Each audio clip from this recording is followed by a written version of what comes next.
Ok, já está. Então, bom dia a todos. Para a gente dar início à nossa palestra de hoje, professor Carlos, eu gostaria de pedir autorização para fazer a gravação da palestra. Ok, não tem problema. Muito obrigada. Então, de novo, bom dia a todos. É com prazer que a gente dá início ao segundo dia do nosso evento. O nosso palestrante de hoje é o professor Carlos Beviar Alsina, professor titular da Universidade Politécnica de Valência.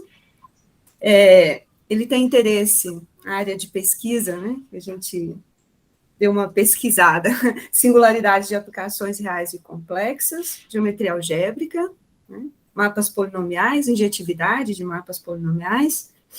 E, professor, antes de passar a palavra para você, eu gostaria de agradecer a sua participação no nosso evento, dizer que é um prazer recebê-lo aqui, mesmo que virtualmente, né? E esperamos que em breve você possa nos visitar presencialmente também. Muchas gracias. Então, eu passo a palavra e você vai falar para a gente sobre, eu vou falar o texto, o título em português, espero que eu não erre, o fecho especial de mapas polinomiais, de CN para CP, e expoentes de Lojašević globais. Isso? A palavra é sua, muito obrigada. Só fazer um parênteses aqui, Carlos, tem como aumentar, porque o pessoal falou que na tela ela está um pouco pequena, se tem como aumentar ainda mais um pouco aí a... Isso, assim? Ótimo, assim, perfeito, perfeito, ¿verdad? perfeito, perfeito. Obrigada. Muito obrigado, Fabiana. Muito obrigado aos organizadores. Poderia falar em português, mas acho que eu vou ficar muito mais confortável falando em espanhol. Voy a hablar en español devagar. ¿Ah? Bueno, el título de mi charla trata sobre dos cuestiones, incluso tres, ¿no? Bueno, por una parte, en lo que nos centraremos es en cómo controlar la multiplicidad de una aplicación polinomial de CN en CP. En este caso tendríamos que van a ser aplicaciones polinomiales de varias variables complejas. Luego, por otra parte, vamos a hablar sobre una noción que definimos Jorge y yo. Jorge Huarcaya es un alumno de doctorado de la USP San Carlos que defendió su doctorado en el año 2015. Entonces, lo que definimos en su tesis fue lo que denominamos la clausura especial de una aplicación polinomial. Y luego, finalmente, de lo que vamos a hablar es de unos números que están estrictamente relacionados con las clausuras especiales, que es lo que se conoce como los exponentes de Lojašević globales.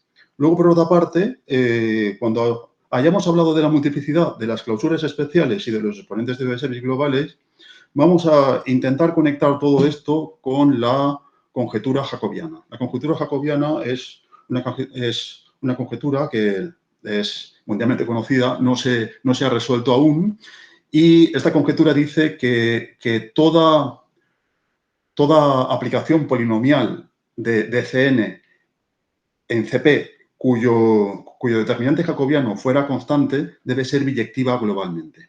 Hay muchos resultados parciales en esta dirección, entonces lo que veremos es una contribución de los exponentes de Lojašević y del uso de los poliedros de Newton para poder obtener algún resultado parcial en la dirección de esta conjetura.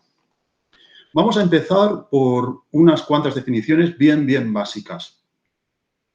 Entonces, tal y como se ha comentado en la introducción, mi tema fundamental de investigación es la geometría algebraica y su relación con la teoría de singularidades. En la teoría de singularidades estoy especialmente interesado en el estudio de las singularidades de las funciones holomorfas de varias variables complejas. Entonces, hay una definición fundamental, que es la que se conoce como la definición de germen de una función.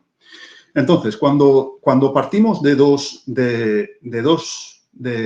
entornos abiertos del origen en CN y cuando se considera, por una parte, una función f que esté definida sobre u y una función g que esté definida sobre v, entonces diremos que F y G definen el mismo germen en el origen cuando estas dos funciones coinciden en algún abierto que esté contenido en la intersección de estos dos abiertos y que contengan también al origen. Entonces, cuando estemos diciendo, cuando hablemos de un germen de función holomorfa o de función analítica, pues a lo que nos estaremos refiriendo es a una clase de equivalencia dentro de esta definición. Entonces, diremos que F y G definen el mismo germen cuando las dos funciones coinciden en algún entorno del origen que esté contenido dentro de la intersección de los dominios de estas dos funciones. Esto es una relación de equivalencia, tal y como decíamos antes,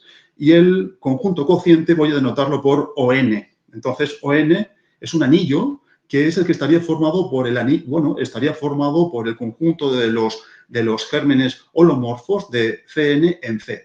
A ver, a cada clase de equivalencia voy a denotarla de esta forma. Entonces, cuando yo diga que esto es un germen, lo que se sobreentiende es que es la clase de equivalencia de una cierta F que está definida en un entorno abierto del origen con valores en C. ¿Vale? Bueno, esto por una parte. Luego hay que tener presente que la definición esta que estamos viendo aquí, esta definición, bueno, no solamente podemos darla para funciones holomorfas, sino que se puede definir para funciones diferenciables, funciones continuas, para funciones analíticas reales. Es muy interesante saber que cuando uno considera ON, que es el anillo de los gérmenes, de las funciones holomorfas de CN0 en C, el anillo este es noetheriano. Noetheriano significa que todo ideal del anillo será finitamente generado.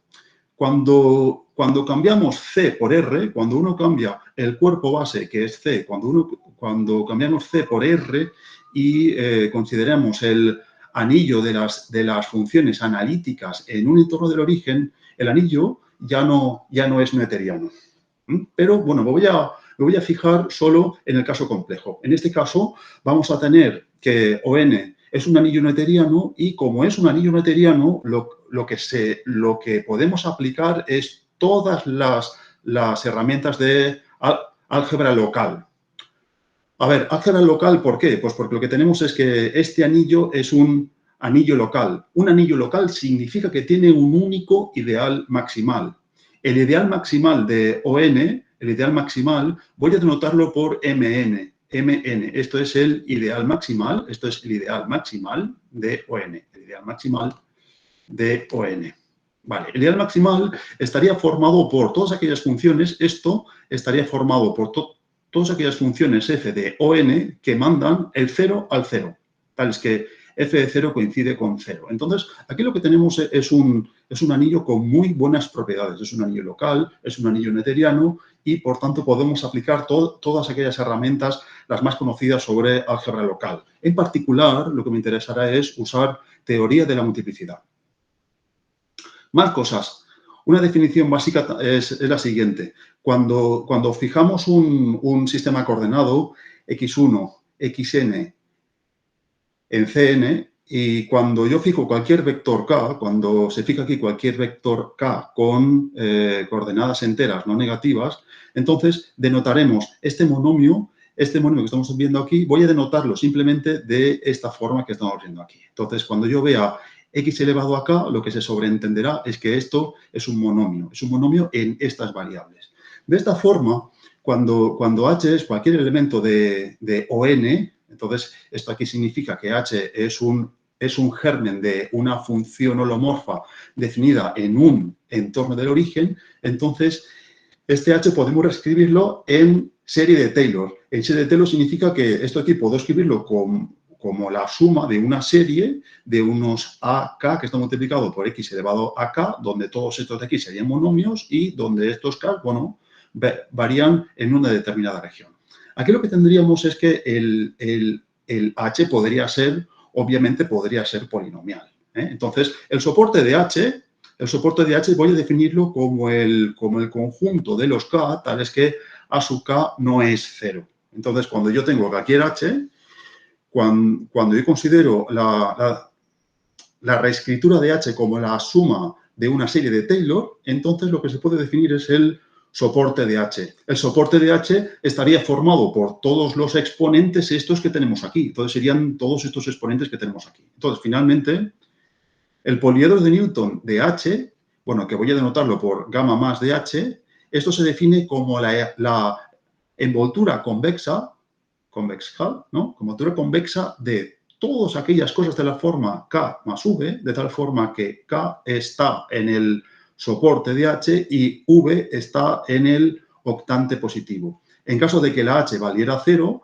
el poliedro de Newton de H se define como el vacío. Bueno, vamos a ver esto con un ejemplo. A ver, un ejemplo bien sencillo puede ser el siguiente. A ver, en dos variables, voy a considerar aquí O2, ¿vale? O2. O2 esto es el conjunto de los gérmenes de las funciones analíticas definidas en un entorno del origen en dos variables. Entonces, este H, bueno, el H podría ser, por ejemplo, que sea x a la quinta más x multiplicado por y más y a la quinta. El soporte de H, support de H, estaría formado por los exponentes que tenemos aquí. Por tanto, de x a la quinta, lo que corresponde sería 5, 0. ¿Vale? El exponente de xy sería 1, 1, ¿no? El exponente de xy es 1, 1 y el exponente de esto que tenemos aquí sería 0, 5, ¿de acuerdo? Sería 0, 5. Estos tres puntos podemos dibujarlos, como es obvio, ¿no? Entonces, estos tres puntos podemos dibujarlos. Este es el eje de las x, esto es el eje de las y. Entonces, estos tres puntos, que voy a marcarlos con tres puntos gordos aquí, tendríamos que este es el punto 1, 1, que es este de aquí, el punto 5, 0, que caería, sería 1, 2, 3, 4, 5, bueno, pues aproximadamente caería por aquí y el 0,5 caería por allá. Ok, entonces, cuando ya están todos estos puntos dibujados, lo que yo le sumaré es V, ¿no? Aquí lo que le voy a sumar en este momento es V. Este pequeño V que tenemos aquí, donde V tiene que estar en el cuadrante positivo. Esto significa que en esta parte lo que le voy a sumar es esto. Vale, entonces lo que le voy a sumar es el cuadrante positivo.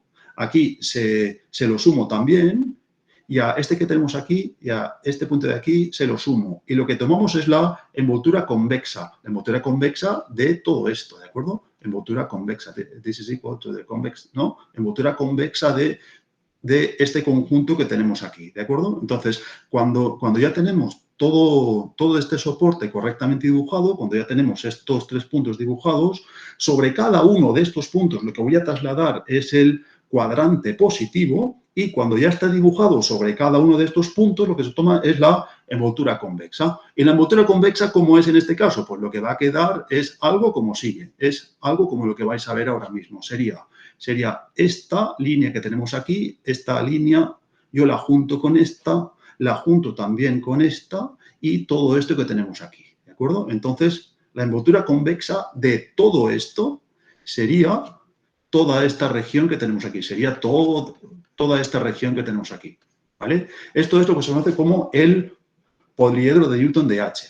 Bueno, hay un ejemplo mucho más bonito que es este de aquí, ¿no? Es este de aquí, que este es, el poliedro de Newton también podría definirse no solamente para funciones, sino que puede definirse también para un ideal cualquiera. Si I es un ideal cualquiera de ON, si I es un ideal de ON, entonces lo que se puede considerar es un sistema generador de I. Entonces, bueno, voy a tomar aquí un sistema generador de I. ¿Vale? Atención, porque ON, como es noetheriano, todo ideal de I deberá ser finitamente generado. Entonces, tiene sentido fijar un sistema generador finito. Entonces, definiremos el poliedro de Newton de I, entonces se define como la envoltura convexa de los poliedros de Newton de todos estos elementos que tenemos aquí. Entonces, cuando yo considero la unión de ellos, entonces tomaríamos la envoltura convexa y es, bueno, en dimensión 3 lo que tendríamos es un dibujo como este. Es un dibujo como este. Aquí, en dimensión 2, lo que se genera siempre aquí es una curva poligonal. Esto es una curva poligonal y en una dimensión más, pues ya suceden cosas un poco más complicadas, ¿no? Aquí va a haber unas caras de dimensión 0, hay unas caras de dimensión 1 y unas caras de dimensión 2. ¿De acuerdo? seguimos. Bueno, todo esto, lo de los poliedros de Newton, la razón por la que doy la definición con cierto cuidado es porque, bueno, pues porque es una herramienta fundamental en singularidades. En singularidades se definen muchos invariantes numéricos. Lo que sucede es que estos invariantes numéricos, en muchos casos, no se pueden calcular de una manera sencilla. Pero lo que se ha comprobado, bueno, hay muchos resultados que lo que nos hacen ver es que una herramienta bastante potente para poder calcular invariantes topológicos, invariantes analíticos y otros muchos invariantes para una función analítica es el poliedro de Newton de la función, ¿vale? Y no solamente será útil para poder calcular invariantes sobre funciones, sino que para ideales también será muy interesante. Entonces, un poliedro de Newton codifica mucha información sobre el ideal. Entonces, tiene mucha información codificada. No la codifica todo, como es obvio. No la codifica toda, como es obvio. Como es obvio porque, claro, cuando uno considera la envoltura convexa, hay algunos monomios, algunos términos que de repente dejan de ser relevantes.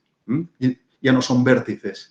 Entonces, un poliedro de Newton es una herramienta combinatoria y se usa también en muchos ámbitos. No solamente en geometría compleja, sino que en geometría real también se usa y en ecuaciones diferenciales también se utiliza. ¿Vale? Seguimos. Entonces, lo que voy a definir ahora mismo es el número de Milnor de una función. Entonces, cuando f es un germen de ON, entonces creo que tendremos es que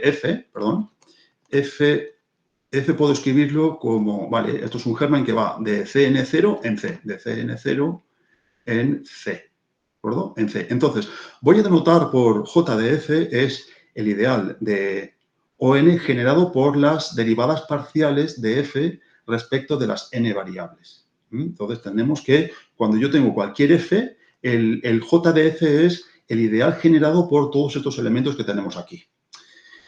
Entonces, bueno, diremos que la función f tiene singularidad aislada en el origen cuando, vamos a ver, diremos que f tiene singularidad aislada, f tiene singularidad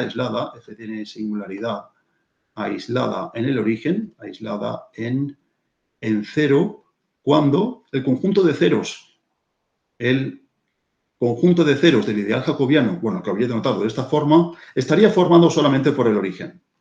Entonces, tenemos que tener singularidad aislada cuando el único punto es singular, cuando tendremos un único punto donde se anulan todas estas derivadas. Entonces, en este contexto se define el número de Milnor de f, se define como la dimensión, como espacio vectorial de este anillo cociente. ¿Vale? El anillo cociente, bueno, aquí lo que tendremos sería ON. Entonces, cuando uno corta esto por este ideal, resulta que cuando la función f tiene singularidad aislada en el origen, este espacio vectorial tendrá siempre dimensión finita. ¿Vale? Es muy importante tener en cuenta que, bueno, en singularidades, muchas herramientas están hechas solamente cuando la función tiene singularidad aislada en el origen. Y muchos resultados para estos casos han sido generalizados cuando la función no tiene singularidad aislada. Lo que sucede es que todas estas generalizaciones han sido bastante difíciles de entender. Entonces, cuando uno tiene funciones con una singularidad aislada, saltar al caso en el que la función f tiene conjuntos singulares de dimensión positiva, el estudio de estas funciones cualitativamente es un salto bastante grande. Entonces, voy a centrarme en este momento solamente en el caso de las funciones que tengan singularidad aislada en el origen. Entonces, lo que se puede comprobar también es que decir que f tiene singularidad aislada, esto es un resultado, hay un resultado que es, hay un teorema, ¿no? Vale, que dice lo siguiente, dice que f tiene singularidad aislada en el origen, f tiene singularidad aislada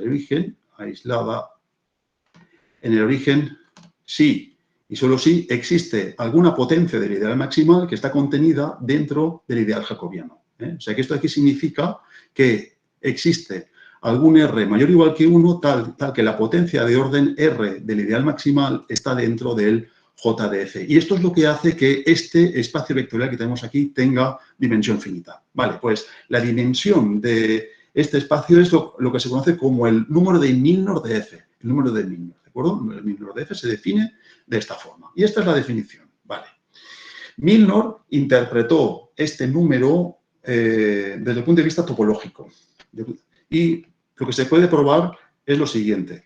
Cuando yo tomo un representante de esta F, ¿vale? Voy a tomar un representante de este germen. Un representante significa que lo que voy a considerar aquí es una F que va de un abierto U en C.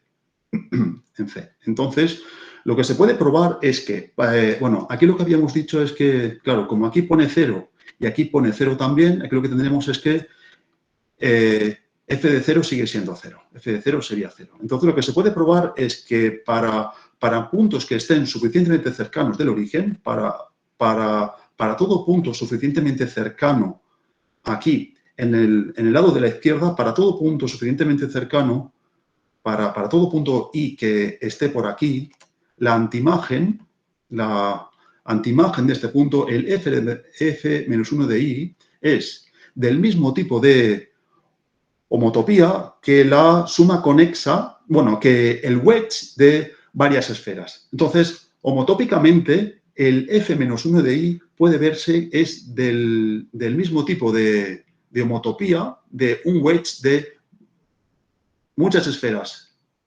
Todas ellas de la misma dimensión. Entonces, todas ellas de la misma dimensión. Todo esto van a ser esferas, ¿vale? Todo esto van a ser esferas. Esto es una esfera, esto es una esfera. Entonces, se unen todas por un punto. Y esto es lo que se conoce como un wedge, ¿no? Esto es como un ramo de flores, pero no van a ser flores, sino que van a ser esferas, ¿vale? Esto se llama un wedge.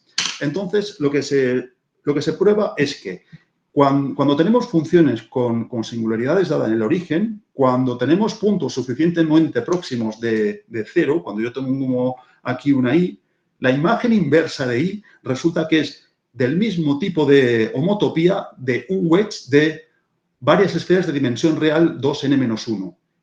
El número de esferas de este wedge es este número que tenemos aquí, el número de Milnor. Entonces, el número de Milnor es un invariante topológico y lo que nos controla es cuántas esferas tenemos en esa fibra genérica. Vale, de la misma forma que definimos número de Milnor para una función analítica, la definición esta, no la generalizamos en este momento, pero lo que voy a definir es otra cosa, que estará bastante cerca de este número que tenemos aquí.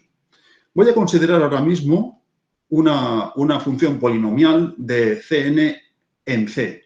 Y lo que voy a suponer también, por otra parte, es que el campo de vectores gradiente de F, que esto es una aplicación que va de Cn en Cn, el gradiente de F se define como esta aplicación, ¿vale? Derivada parcial de F con respecto a x1 y luego sería derivada parcial de F con respecto a xn. Vale, entonces, si la F fuera cualquier aplicación polinómica, voy a considerar la aplicación gradiente, que es la que estaría formada por las n derivadas parciales.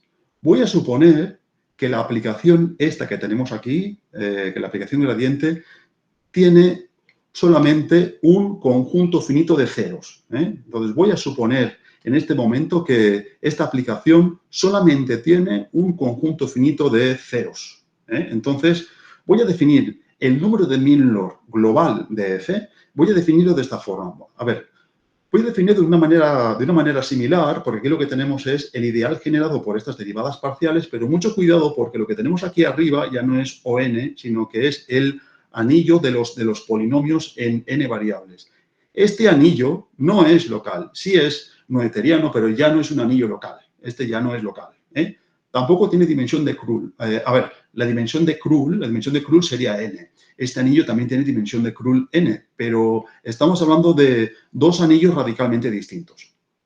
Entonces, bueno, voy a definir el número de Milnor global de F, voy a definirlo como la dimensión, como espacio vectorial del anillo cociente que tenemos aquí, donde mucho cuidado porque aquí este anillo no es local y este de aquí sí es local, ¿vale? Lo que se puede probar es que si yo denoto por Z1 hasta ZR el conjunto de los ceros de la aplicación gradiente, entonces el número de Milnor global es igual a la suma de los números de Milnor locales en cada uno de estos puntos. ¿Vale? Entonces, lo que voy a hacer ahora mismo es conectar la noción de poliedro de Newton con los números de Milnor. Voy a relacionarlo. Entonces, para que lo pueda conectar, antes voy a dar varias definiciones básicas. ¿Vale? Bueno, varias definiciones. Aquí voy a anotar por este símbolo n, cuando n es un número entero mayor o igual que 1, si n es un número entero mayor o igual que 1, entonces voy a denotar por n entre corchetes, esto lo voy a definir como el conjunto 1, 2 hasta n. ¿Vale? O sea, entonces voy a denotarlo simplemente por este símbolo. Entonces, cuando se considera cualquier subconjunto I de n, entonces voy a definir Rni. Esto estará formado por todos aquellos puntos X de Rn, tales que para todo punto que está fuera de I, este punto es 0. Esto es un plano coordenado. El plano coordenado de Rn que está determinado por las variables X, Y, tales que I está en este conjunto de índices. Si S fuera cualquier subconjunto de Rn, entonces voy a denotar por S sub I, será S intersección con Rni. En particular, lo que tenemos es que S sub 1 hasta n coincide con S y cuando se pone aquí el conjunto vacío, entonces tendríamos que esto es igual a S intersectado con el origen. También lo que quiero decir también es una cosa, y es que esto de aquí, este conjunto también voy a denotarlo de esta forma. Entonces, cuando veamos cualquier... habrá veces en las que este I, habrá veces en las que lo voy a poner como subíndice o como superíndice. Diremos que un poliedro de Newton es conveniente cuando corta todos los ejes coordenados. Entonces, voy a fijar en este momento un poliedro de Newton conveniente. Entonces, voy a fijar aquí gamma más, sea gamma más un poliedro de Newton conveniente. Insisto en que el hecho de que sea conveniente lo que significa es que corta todos los ejes coordenados. Entonces, lo que vamos a tener es que esto de aquí, por ejemplo, este de aquí sí es conveniente, este de aquí sí es conveniente porque corta todos los ejes coordenados y este que voy a dibujar ahora y este que voy a dibujar, este no es conveniente, este de aquí no es conveniente. Por ejemplo, podemos tener algo de este estilo. Este no es conveniente. ¿Por qué? Pues porque no corta el eje de las Y. Para que sea conveniente, debe cortar todo eje coordenado. Bien, entonces, cuando uno parte de un poliedro de Newton conveniente, entonces voy a definir este numerito que tenemos aquí, ¿vale? Bueno, la definición es un poco complicada de entender, pero bueno, sí que se entiende. Veréis.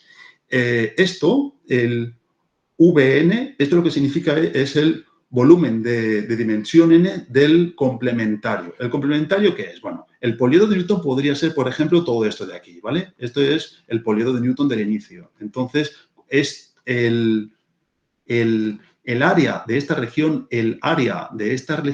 será lo que voy a denotar por V sub 2, V2 de gamma más.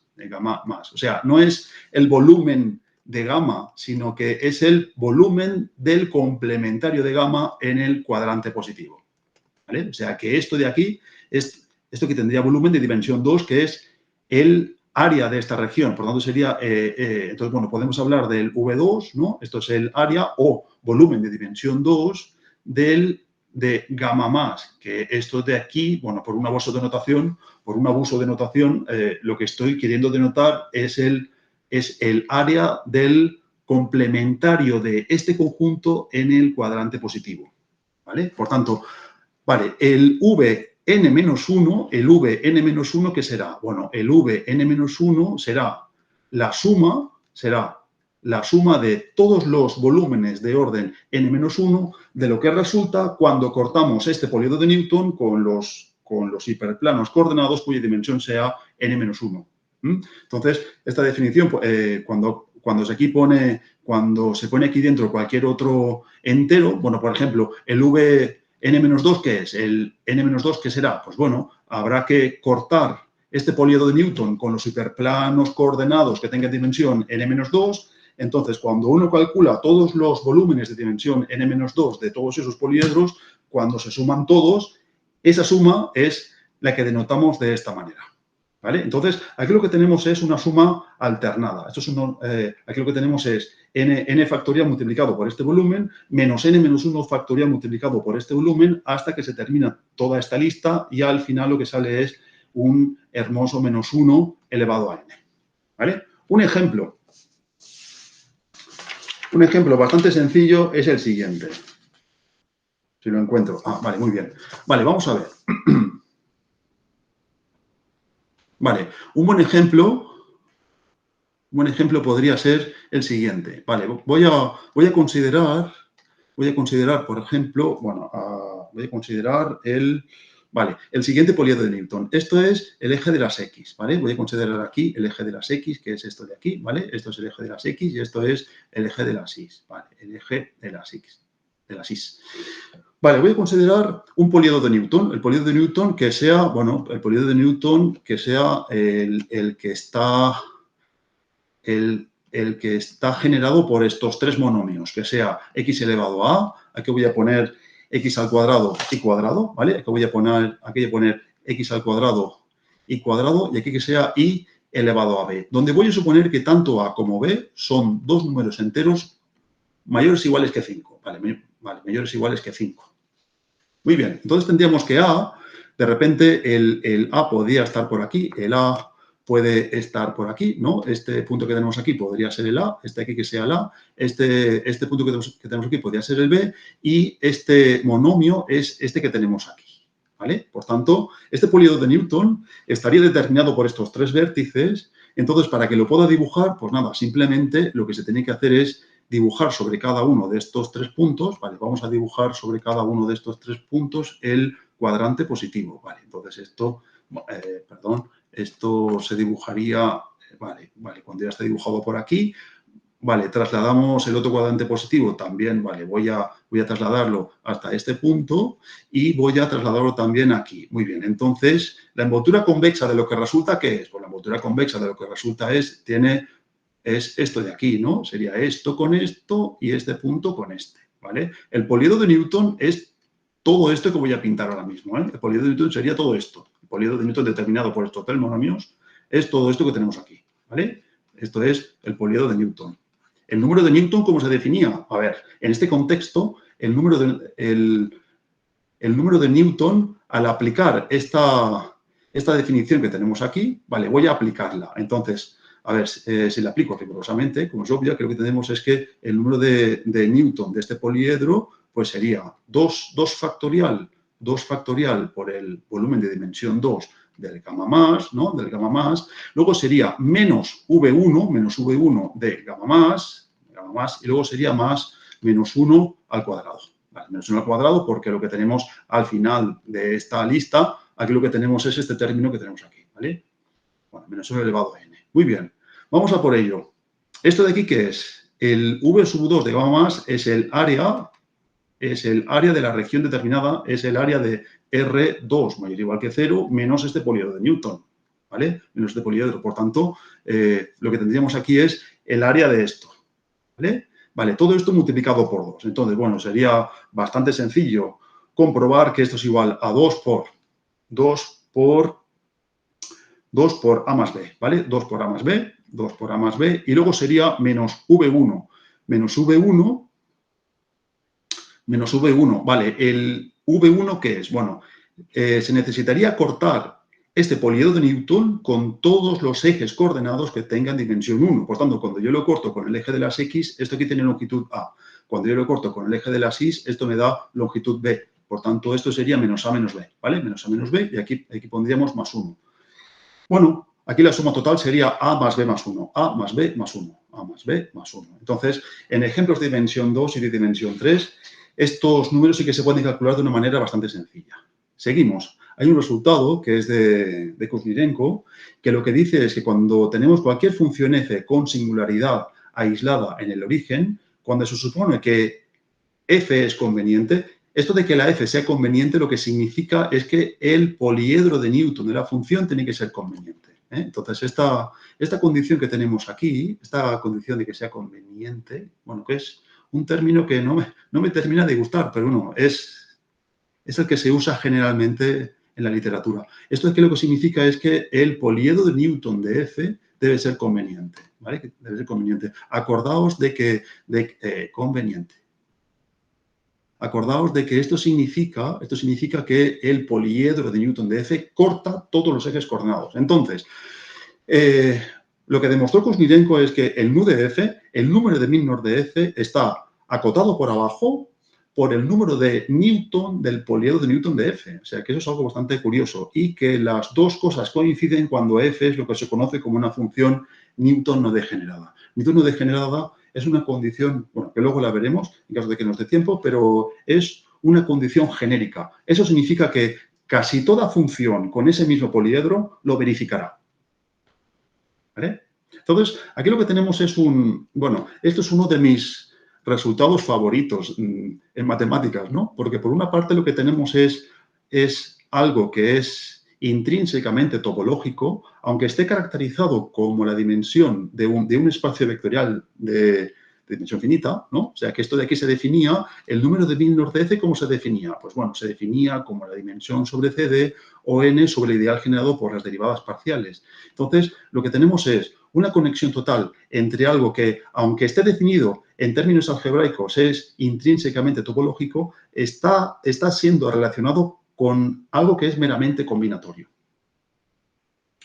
Luego también, para los números de Milnor globales, lo que se puede definir es algo parecido. Es algo parecido. Entonces, bueno, por cierto, la definición de poliedro de Newton para un polinomio, lo que se entiende por el poliedro de Newton global, no es exactamente la misma definición de antes. ¿Vale? Vamos a ver la definición de lo que se entiende por un poliedro de Newton global. Y vamos a dar otro resultado que demostró Kuznitsenko para los números de Milnor globales. Entonces, aquí, insisto, lo que hemos definido primero, a ver, ¿dónde estoy? Vale. Lo que hemos definido primero es lo que son funciones, lo que son los gérmenes de función analítica, poliedro de Newton, número de Milnor. Luego, lo que hemos definido también es el número de Milnor global, que no se define como la codimensión sobre ON, sino que se define como la codimensión del ideal jacobiano sobre el anillo de los polinomios. Esto es otro número, ¿vale?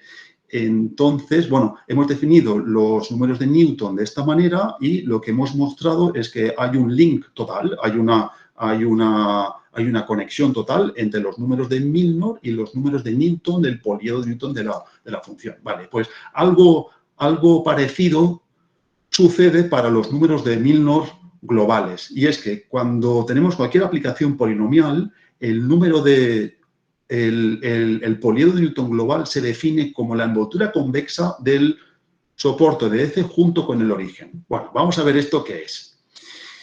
A ver, el poliedro de Newton global voy a denotarlo con este símbolo que tenemos aquí, ¿vale? Entonces, si yo considero, por ejemplo, voy a considerar, por ejemplo, la función, a ver, aquí no tengo espacio, vale, lo voy a poner aquí, vale, page after. Mira, voy a considerar, por ejemplo, la función siguiente, la función que sea, una función bonita, que sea, por ejemplo, x a la quinta más y a la quinta, y aquí voy a poner más x a la séptima por y a la séptima, ¿vale? Entonces, cuando yo considero esto como una función analítica, el poliedro de Newton, en sentido usual, ¿cómo es? Pues bueno, el poliedro de Newton, ¿qué era? Pues bueno, aquí lo que tendríamos es que el soporte de la función, ¿quién es? Pues en este caso es 5, 0, luego sería 7, 7, es 7, 7 y luego sería 0, 5, ¿vale? Estos tres puntos podemos dibujarlos, estos tres puntos, ¿vale? Este es el eje de las X, este es el eje de las Y, estos tres puntos podemos dibujarlos tranquilamente, ¿no? Un momento, por favor, a ver, estos tres puntos daría... El x a la quinta sería esto, el y a la quinta sería esto, x a la séptima e y a la séptima sería esto. Vale, entonces no. Bueno, básicamente quedaría de esta manera, ¿vale? Entonces, si trasladamos sobre cada uno de los puntos de este soporte el cuadrante positivo, Entonces, me encuentro con lo siguiente, ¿vale? Cuando yo traslado sobre cada uno de estos puntos el cuadrante positivo, cuando se trasladan sobre cada uno de ellos y lo que se dibuja es la envoltura convexa, me doy cuenta de que lo que se obtendría es esto solamente, ¿no? Entonces, lo que se obtendría es esta línea que tenemos aquí y esta línea que hay aquí. Y este vértice es irrelevante, ya no es vértice de este poliedro de Newton, ¿vale? Esto es lo que denotábamos por gamma más de F, por gamma más de F. Vale, la diferencia con el poliedro de Newton global es la siguiente. El gamma tilde de F, a ver, ¿cómo se define? La definición es envoltura convexa del soporte de F, el soporte de F, junto con el origen, unión con el origen. Entonces, ya no trasladaremos sobre cada uno de estos puntos el cuadrante positivo, sino que lo que consideraremos sería la envoltura convexa del soporte de F junto con el origen. Entonces, en este caso, pues bueno, lo que tendríamos en este contexto es que este es el eje de las X. Ok, el eje de las X, el eje de las Y. Estos tres puntos podemos pintarlos, ¿no? Aquí lo que tenemos es Y a la quinta, X a la quinta y esto que tenemos aquí. Segundo. Entonces, la envoltura convexa, perdón, esto estaría básicamente por aquí. La envoltura convexa de estos tres puntos junto con el origen es este conjunto de puntos.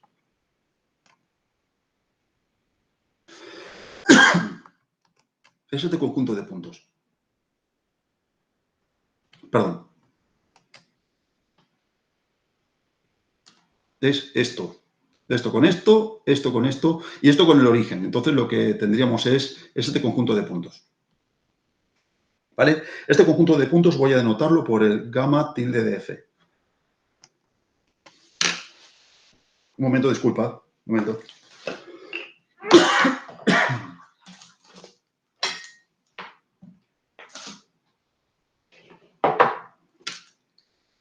Vale, esto es el gamma tilde de F. Seguimos. Entonces, un segundo, disculpad. Perdón.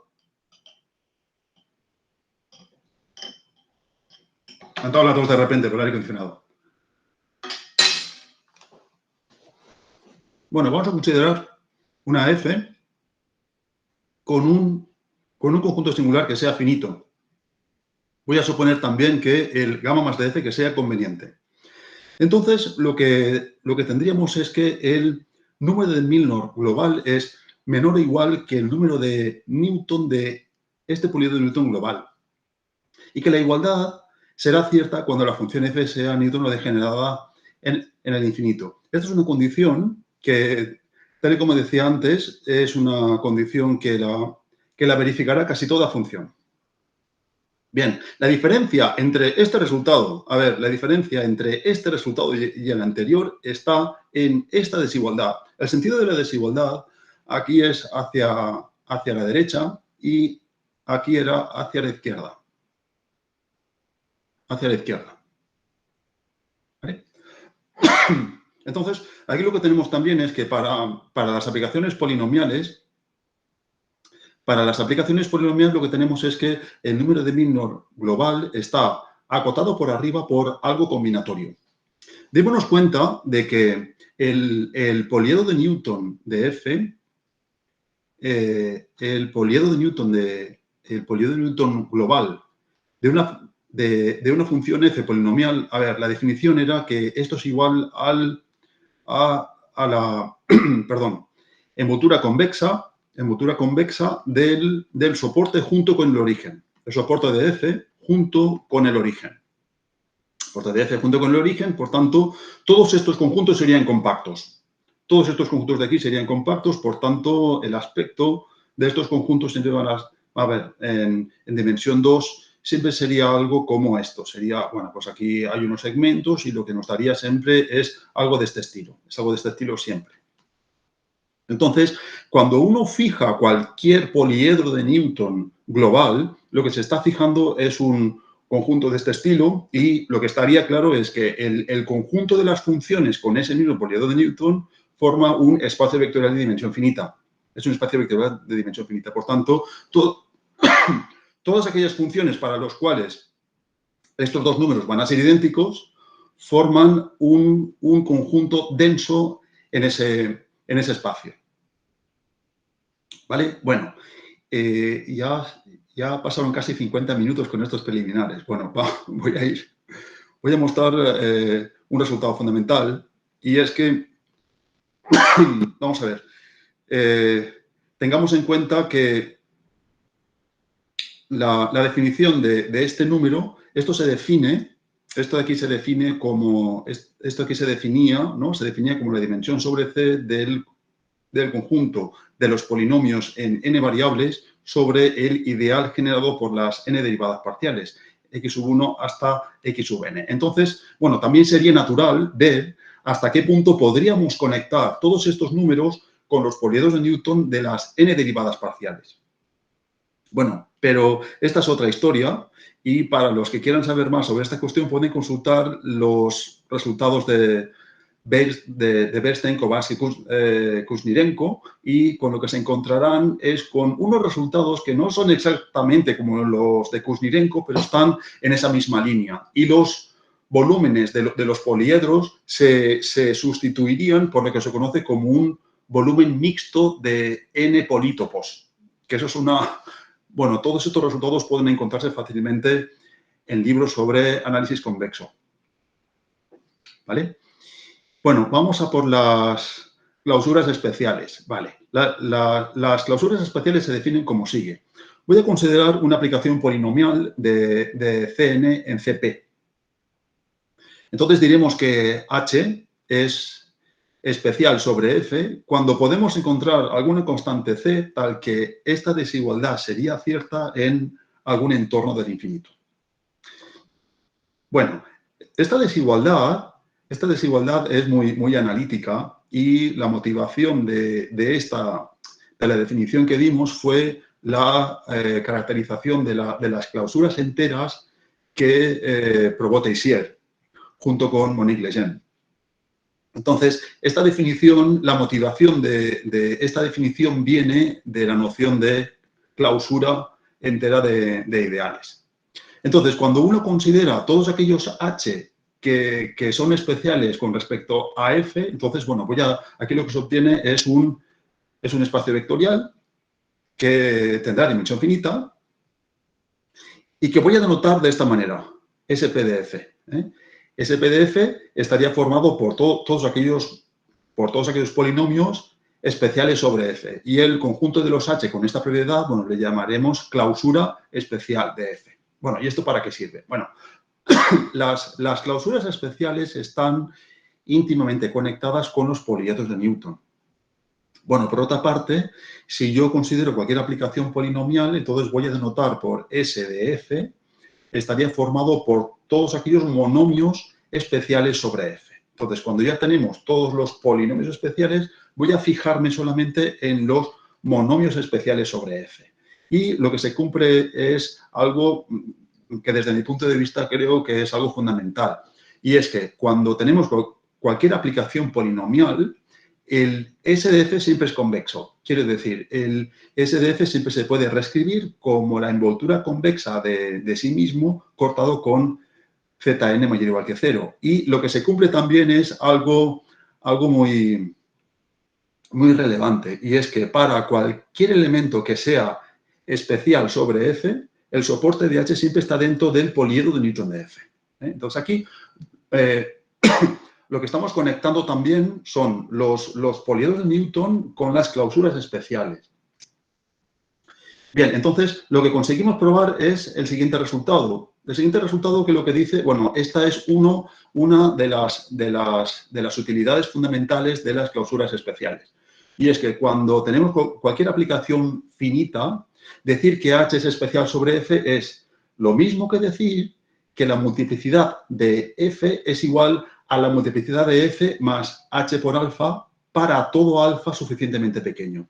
Bueno, debo decir una cosa, y es que el nu de F se define como la dimensión, esto se define como la dimensión, como espacio vectorial de C de x1, xn, cortado por el ideal generado por F1 hasta Fn. Vamos a tener en cuenta que esto ya no es un número de Milnor global, porque aquí no tenemos ninguna derivada parcial, sino que de lo que estamos hablando es de una aplicación polinomial finita cualquiera. Entonces, decir que H es especial sobre F, esto es lo mismo que decir que estas dos multiplicidades van a coincidir. Que esto, para los que entiendan algo sobre álgebra local, esto es como un teorema de la multiplicidad de Riesz, pero para un contexto global. Y bueno, nuestro resultado favorito, el que conseguimos probar, es que cuando tenemos una aplicación polinomial conveniente, las cuatro condiciones siguientes van a ser equivalentes. Decir que la función f sea newtonno degenerada al infinito va a ser lo mismo que decir que el conjunto de los monomios especiales sobre la aplicación es el máximo posible, que esto es igual al conjunto de los monomios cuyos exponentes estén en el poliedro de Newton global de f. Esto es lo mismo que decir que la clausura especial de f estará formada por todo polinomio cuyo soporte está dentro del poliedro de Newton global de f, y esto es exactamente lo mismo que decir que la multiplicidad de f es igual a n factorial multiplicado por este número que tenemos aquí. Bueno, para terminar, los exponentes de Wejašević, se definen como sigue. Vale, la definición la voy a poner aquí. Vale, cuando uno tiene cualquier aplicación polinomial, f de Cn en Cp, el exponente de Wejašević de f, bueno, voy a poner aquí n, ¿vale? Voy a poner aquí n. El exponente de Wejašević de f, que, bueno, voy a denotarlo de la forma L infinito de f, esto se define como el supremo, como el supremo de todos aquellos alfa tales que el módulo de x elevado a alfa es menor o igual que una cierta constante c multiplicado por f de x para todo x suficientemente grande. O sea, esto se define de esta forma. Lo que se puede probar es algo bastante sorprendente, y es que todos estos números son todos ellos racionales. Este número se define con unas desigualdades analíticas que tienen que ser ciertas en algún entorno del infinito. Lo que sucede es que cuando uno toma supremos de un conjunto de números reales, ese supremo puede ser cualquier cosa, pero lo que se puede probar es que eso siempre será racional. Entonces, cuando miramos esta desigualdad es bastante parecida a la de las clausuras especiales. Entonces, lo que se prueba es que, bueno, lo que es obvio también por otra parte es que los exponentes de Wejašević globales no se pueden calcular de una manera sencilla.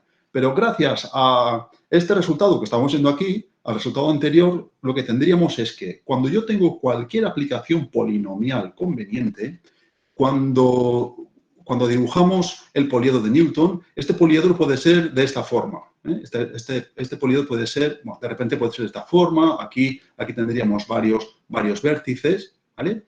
Entonces, cuando uno mira cuáles son los puntos en los que el poliedro corta los ejes coordenados, lo que tenemos que detectar es el que más cerca esté del origen. El que más cerca del origen está, en este ejemplo, es este número que tenemos aquí. Pues este es el exponente de Wejašević cuando la función f sea newtonno degenerada al infinito. Entonces, cuando la función f sea newtonno degenerada al infinito, estos números serían fácilmente calculables. Como, bueno, habrá que detectar cuáles son los puntos en los que el poliedro de Newton corta a todos los ejes coordenados y habrá que ver cuál es el que más cerca está del origen. Cuando ya está detectado, este es el que se correspondería con el exponente de Wejašević en el infinito. Luego también es muy importante tener en cuenta que estos números pueden ser positivos o negativos. Lo que sucede es que cuando la función f sea newtonno degenerada, de acuerdo con lo que vemos aquí, esto siempre será positivo, ¿vale? Hay un resultado que dice que si f es una aplicación polinomial, de Cn en Cn, vale, voy a suponer que f va de Cn en Cn y que sea polinomial tal que el determinante de la diferencial de c que sea constante, una constante distinta de 0.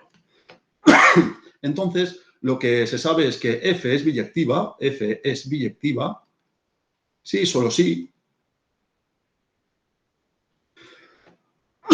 el exponente de Weierstrass del infinito de f es un número mayor que 0. Entonces, lo que acabamos de ver es que, bueno, como una consecuencia de nuestro estudio, la conjetura jacobiana sería cierta cuando las componentes de la aplicación, cuando la aplicación sea newtonno degenerada en el infinito. ¿Por qué? Pues porque en este caso tenemos que el exponente de Weierstrass, puesto que sería positivo, entonces podemos hacer uso de este resultado y lo que se concluye directamente es que la f tiene que ser biyectiva. Bueno, para más información sobre estas cuestiones podéis... segundo. Para más información sobre esto, bueno, podéis consultar lo que tengo aquí en este PDF y en esta parte también tendríais bibliografía. Aquí tenéis bibliografía, los 3 artículos nuestros y algunos resultados fundamentales más. ¿Vale? Y nada, muy obrigado. Y disculpad por esta tos que me ha dado de repente.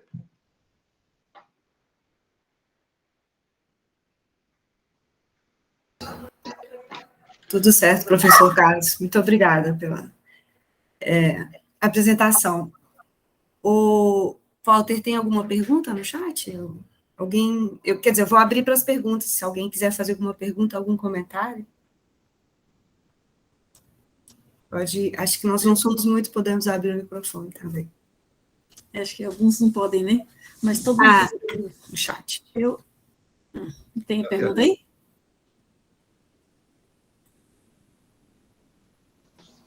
Tá só elogiando assim. O Carlos também tem acesso ao chat, né, Carlos? Sí, sí que tengo, sí. Tá, ok. Carlos, eu queria... Posso perguntar? Sí, claro, claro. Carlos, olha só, toda vez eu vejo esse poliedro, você sempre faz ou no R2 ou no R3, né? Porque, claro, que você não vai desenhar no R4, mas sempre todos os coeficientes você pode encontrar no R2 e no R3, ou em dimensões maiores, e quando está no R2 e quando está no R3, igual você fez os poliedros. Bueno, para poder generar buenos ejemplos, los buenos ejemplos tienen que ser en dimensiones bajas, ¿no? Dimensión 2, dimensión 3, para que uno... Pues en los poliedros de Newton en dimensión 2, las fronteras van a ser curvas poligonales y no va a ser algo complicado. Pero para dimensión 3 hay un salto cualitativo muy, muy importante, porque para tener un control total de cuántas caras de dimensión 1, cuántas caras de dimensión 2, ahí ya estamos hablando de algo mucho más complejo. Hay un programa que diseñó Ángel Montesinos, que está en su página web. Yo le pedí si sería capaz de hacer algún programa al que tú le des varios puntos y lo que te haga es la lista de las caras de dimensión 0, caras de dimensión 1, caras de dimensión 2. Pues sí, lo hizo hasta dimensión 6. Entonces, en la página Montesinos está.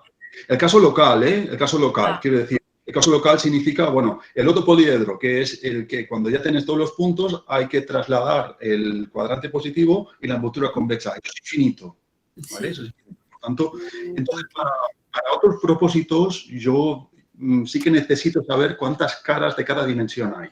Pero esto es para otros propósitos, no para lo que... Para el tema del que he estado hablando. Sí, pero es una herramienta combinatoria muy importante. Y la idea siempre es la misma, y es que en singularidades se definen muchos invariantes, pero lo que queremos saber es si los invariantes pueden calcularse de una manera sencilla. Y los poliedros de Newton son una herramienta bastante potente, pero que no funciona siempre, solamente funciona para las Newton no degeneradas. A ver, Newton no degenerado es una condición genérica. Una condición genérica significa que casi toda función con ese poliedro lo verificará. La definición no la he visto, la definición no la he dado porque no me ha dado tiempo y porque casi me he dado de la tos en este momento. Bueno, a ver, casi me da un ataque, ¿no? Espero que no sea.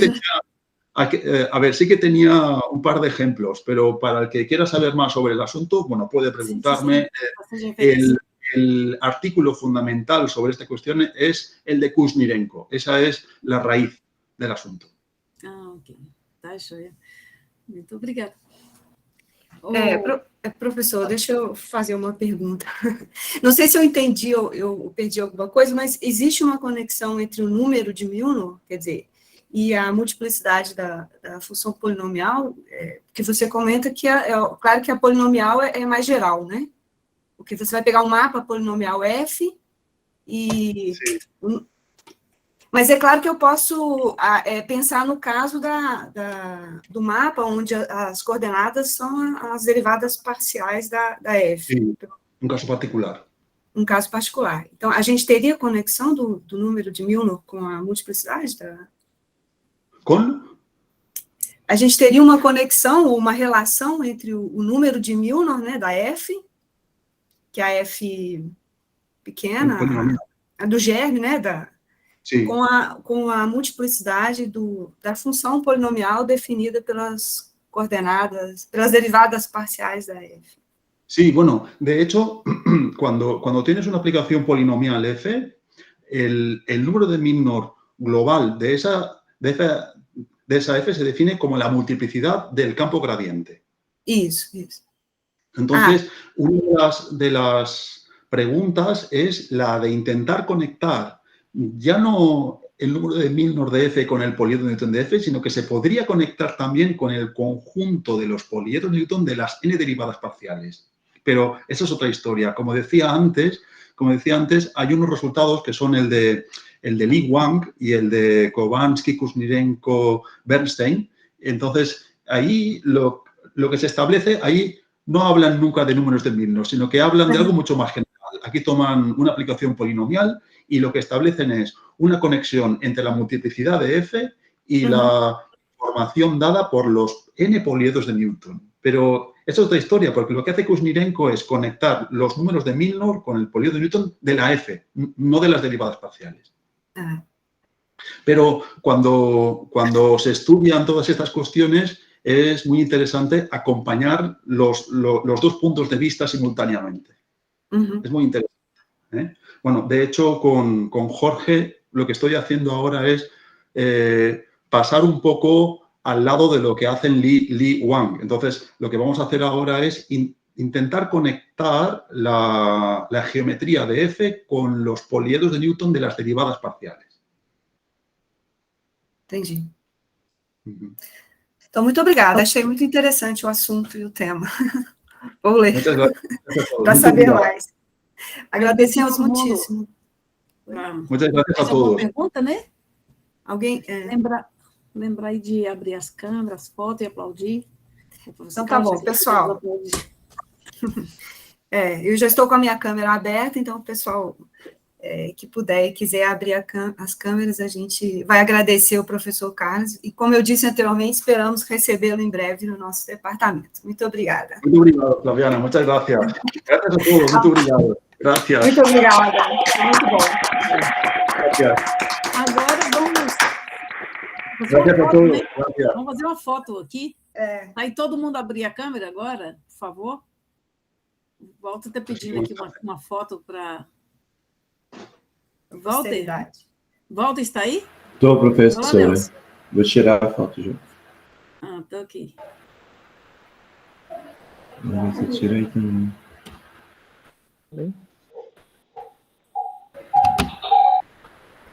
Isso.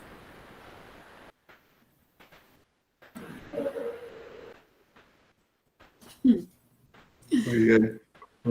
Muchas gracias a todos. Carlos, você já conhece o Nelson? Não, não conheço. O Nelson? Nelson, lá de Lima? De Lima, bem. Quase foi para a Espanha, lembra daquela época que estava fazendo doutorado, quase foi para trabalhar com a Carmen lá e acabou não indo. Eu estava trabalhando com ele. Sim? Pues. Não me acordo de que estuvo aqui. Que estava trabalhando sobre 3 variedades também, sobre... Muitos anos. Há muitos anos de isso. Trabalhou o Raul. Muy bien, perfecto, sí. Perfecto. Hará muchos años de eso, supongo. Não, que nada. Eu trabalhei com ele, é recente. Né, Nelson? Ya. Okay. ahora entiendo. Sí. Eu trabalhei com ele recente, não faz muitos anos, não, só faz muitos anos que a gente se conhece, mas senão vamos ficar muito tempo atrás, né? Eu falando para o Luci, nossa, tem quase 30 anos que eu te conheço, falei, Luci, meu Deus do céu, quase 30 anos. Sí, más de 25 años que nos conocemos, sí. E aí eu falei, nossa, não pode, temos que parar as contas. Muito bem. Eu vou parar a gravação. Vou parar a gravação. Vou só interromper a gravação aqui, só um minuto. Ok. Muito tempo.